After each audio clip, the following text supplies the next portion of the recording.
All right, ladies and gentlemen, welcome back to Real Estate Investing with Alex Deacon. This is the Property Management Series brought to you by MACE Property Management. Make sure you're visiting PittsburghPropertyManagement.com. That's where you get all the information for MACE Property Management, owned partially by the one and only Alex Deacon, the man, the myth, the legend, the Deacon, the gentleman sitting across from me. Alex, how are we doing today, good sir? I'm doing awesome, buddy. I'm just texting a friend of mine who's his birthday today. I'm setting up the show. You can text away. Happy birthday to whomever we're texting.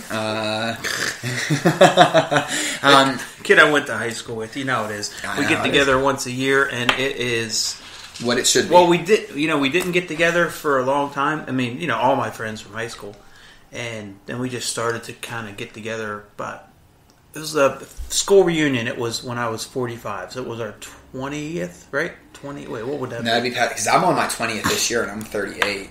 It was our 25th. 25th, yeah. Okay. Yeah, so I don't know what I was. Anyway, it was our 25th, and it was so fun. And you got to meet some of your old buddies, and then, you just go back to, I was 47 or whatever, 46 at the time, and it's amazing how you just digress back into a 14-year-old. Oh, immediately. You're like, hey, ass white, what are you doing? It's like butt munch. And it's like, I'm 47. I got kids, and you just digress into this teenage idiot. Yeah, there's like it's fun as hell. Certain phase in your life where I knew it's like, okay, I got to step away from my college buddies because it's like, you know what I mean, like how oil and water don't mix. Well, it's another bad combination when you get back. Exactly. But what we're going to do is this is a part of the property management series that we've been doing on real estate investing, and this really ties in with Alex's other business, like we've talked about with MACE Property Management. And make sure you guys are still checking out Deacon Hoover Real Estate Advisors, DHREA.com. Make sure checking out all the blogs, making sure you're checking out Ian Hoover's podcast as well, the Realtor Nation.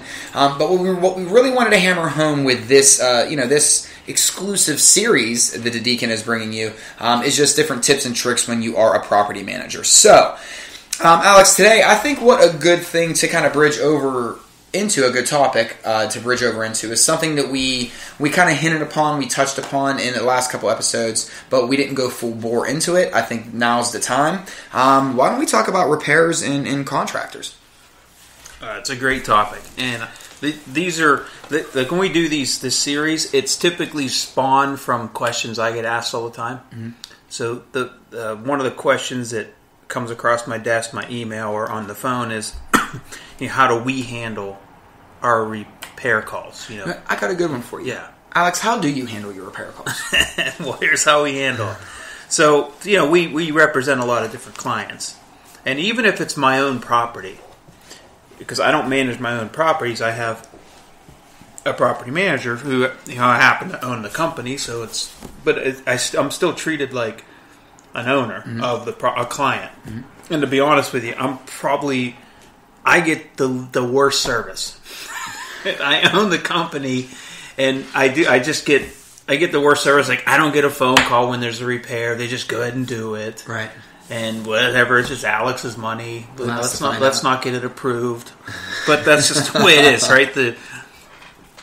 You're never a king in your own castle, right? Yes, we're married. We know this. Yes.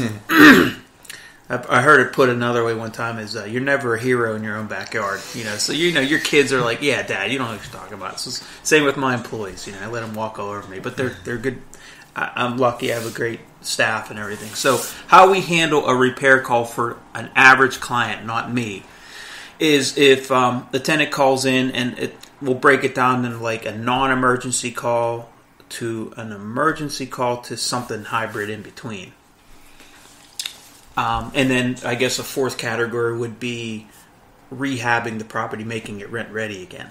So we'll talk about maybe just an average call that would come in, and I always seem to pick on the garbage disposal for some reason. You love it. The garbage disposal, hey, my garbage disposal's making a weird noise. Can you have somebody come out and look at it? That's what a tenant calling in. That's how our tenants sound when they call in. Hello, I'm calling, my garbage disposal.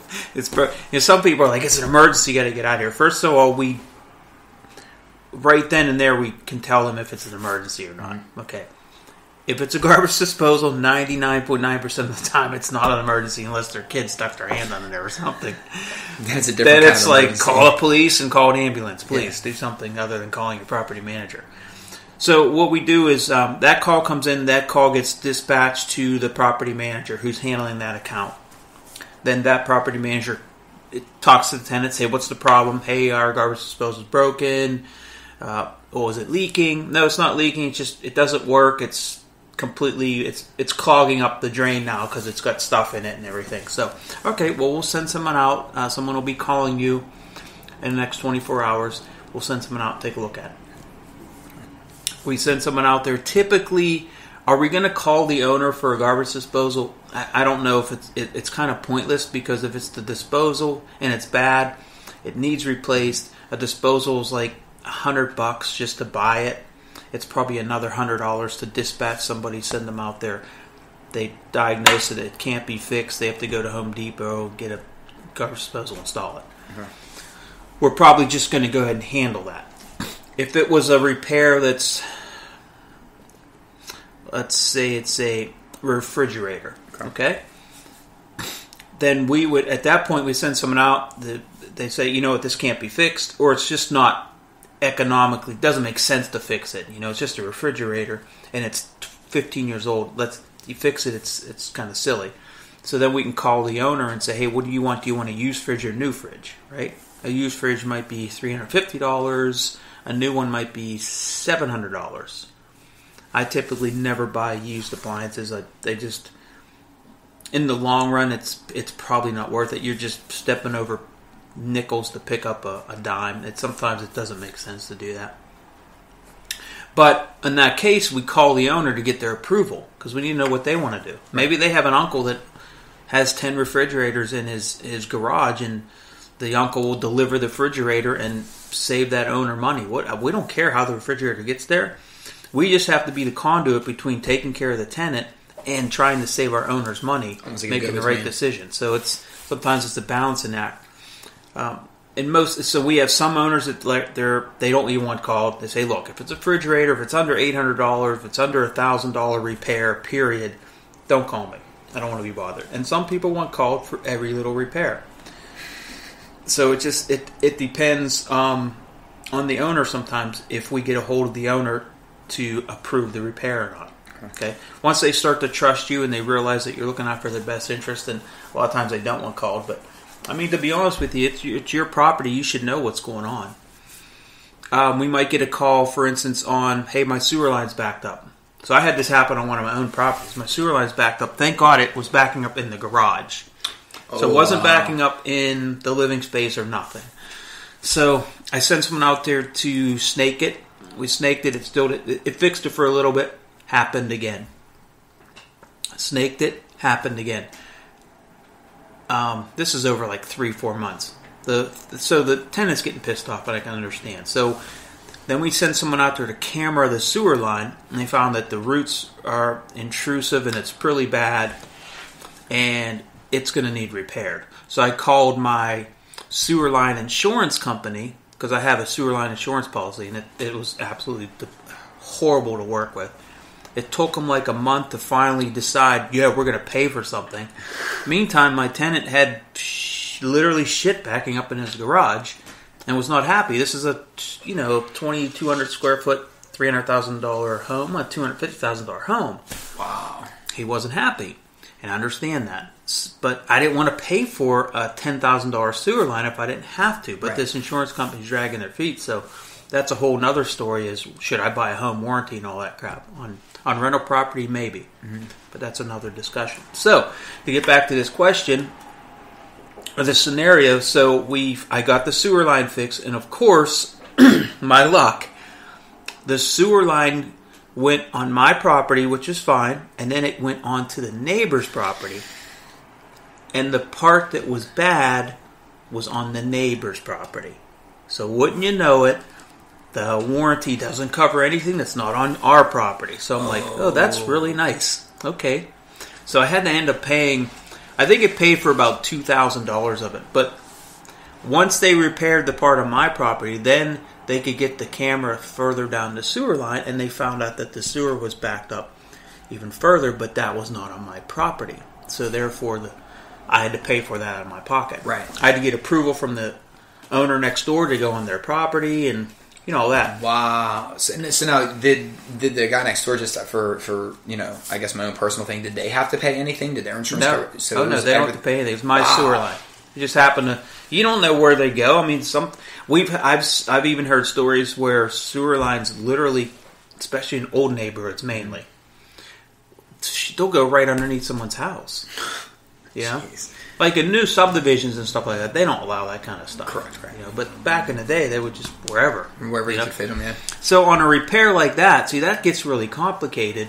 We would absolutely get the owner involved. Okay. And if the owner had an insurance policy, then the owner would probably have to be on the phone with that sewer line insurance company. Okay. So it could get complicated, but that's how we handle repairs. Essentially, the repair call comes in. If it's a non-emergency, we're sending someone out. If it's a small repair, we're handling it. If it's medium to large, then we're calling the owner, and the owner's approving the repair. Then once the repair gets done, it's handled, and everybody lives happily ever after. If it's a major repair like the sewer line, and let's say we're only managing 1 or 2 properties for you, and you only bring in $1,500 a month in rent, but the repair is $10,000, we're going to ask you immediately to get us a check out. Because we don't mind fronting small repairs. Like, for example, if your rent's $1,500 and the repair's $2,000, we can typically do the repair. Because I have enough funds available of a cushion that I can float $10,000, $20,000, $30,000. Right. But if I have 4 sewer lines in 1 month and they're $50,000, I can't front that kind of money. So we just make it a company policy, and most companies are the same. If it's a big repair, we need you to send a check so we can get it done immediately. Now, have you ever had a repair where you actually had to take tenants out of the location for a brief period of time? We had sewer lines, furnaces, weird ones like that. It's mainly like a sewer line, right? And we've had that happen before. But again, my own building, it's a 9-unit, sewer line backed up. It was like freaking the day before Thanksgiving. I think yeah, or it was Thanksgiving or the day after Thanksgiving. Anyway, it was just not something I could get to right away. They needed to, get the Allegheny County plumbing inspector out there to inspect it, and yada yada yada. So you just can't go and do it and be done with it. You have to get permit and then inspect it. So it was like 4 or 5 days. I had to put people up in a hotel. Oh, some of them are like, hey, no worries. I'm going out of town anyway. Right. I'll just go with my mother's for a few days. But some tenants are freaking, well, I want a hotel. Okay, well, go to a hotel. I mean, right. Go to Motel 6 or whatever. That's it. And they get angry with you, and I'm like, dude, I'm doing this as fast as I can. Right. If this happened to me at my own home, it wouldn't get done. It's no different. Yeah, different. It might not even get done this fast. I don't live in a big white house on top of the hill and things get done faster on my little planet. That just doesn't happen. So anyway, yeah, that does happen occasionally where you have to put tenants up, and that's not covered under insurance. Right. I can't call my insurance company and say, hey, I don't care. It's not an insurance claim. I'm glad you brought that up. Yeah. So in the last kind of repair would be like an emergency repair, because a common question is, well, how do you handle emergencies? Do you have a 24-hour service, that type of thing? We do. We have an emergency pager line. The tenants call that emergency pager, and we have 4 people's phone rings when that happens. My wife, myself, and 3 of our staff members, so 5 people get that phone ringing. We have a system down where only one person's responsible, but the reason 5 phones ring is because I want to make sure that person's sleeping or sick or at the movies or just forgets, and that someone's handling it. Because if it rings again 10 minutes from now, I'm like, okay, nobody handled this. No. Someone's handling it.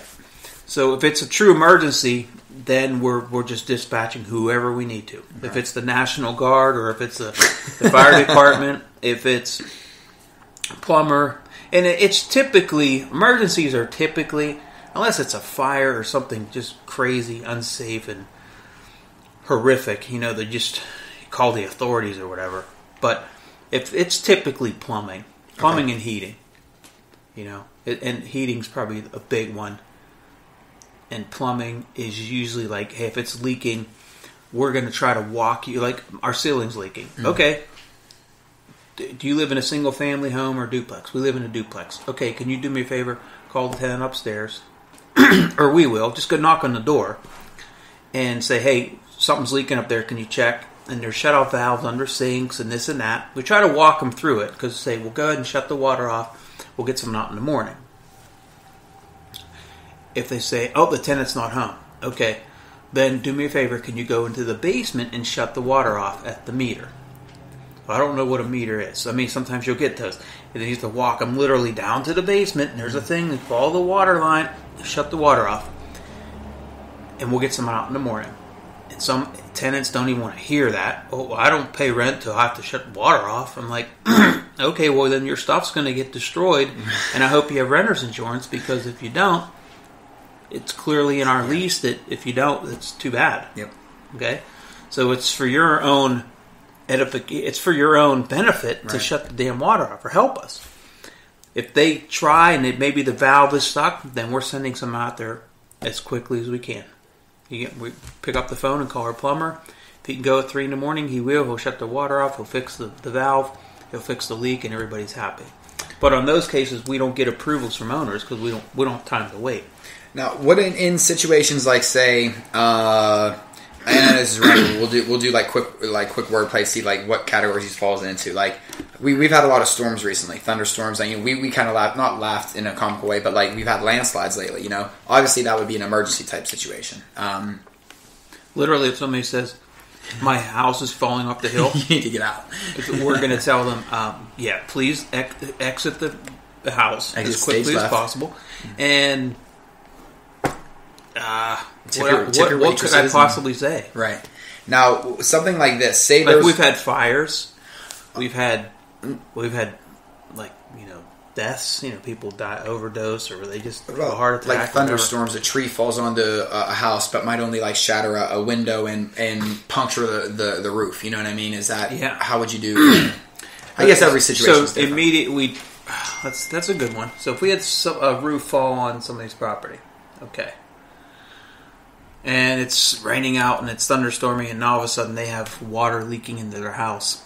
Probably what we would do is contact our repair department. They would contact maybe a restoration company immediately, and hopefully they can get out there to secure the house and make sure the water's not able to penetrate. Okay. And then in the same breath, as soon as you're done doing that, you're contacting probably... And something like that, you might want to contact the owner immediately and say, get on the phone to your insurance agent. Right. Okay.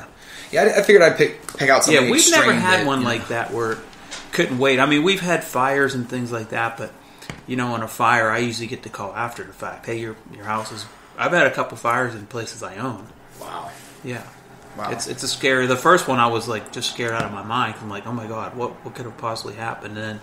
The second one, I was like, oh, another one of these. You just get used to it, you know? Yeah. The first one's always the toughest with everything. All right, so what else did you want to cover when it comes to repairs? I mean, I think we pretty much covered questions that an average Joe is going to want to know about how we handle repairs, so they understand when we're managing their property that this is typically how it's handled. It goes to our office, then our office dispatches it to a property manager, then the property manager finds out what the issue is, sends it to our repair department. Our repair department sends someone out to look at it. If it's small, it's handled. If it's medium or large, then they're getting a phone call to the owner before we approve the repair, because it's not our money, it's the owner's money. Mm-hmm. We're going to make sure they approve it. And that's it. And in a way, with something like this, it's knowing your relationship with the property owner. If you're the property manager, it's knowing the relationship with the property owner, knowing what your leeway is. Because I'm sure over time, and using your own instincts. You use your own personal judgment. Well, here's another thing, too. That I guess this would be another question. Who do you guys hire for repairs? We have a repair department. We dispatch a bunch of different vendors that we use.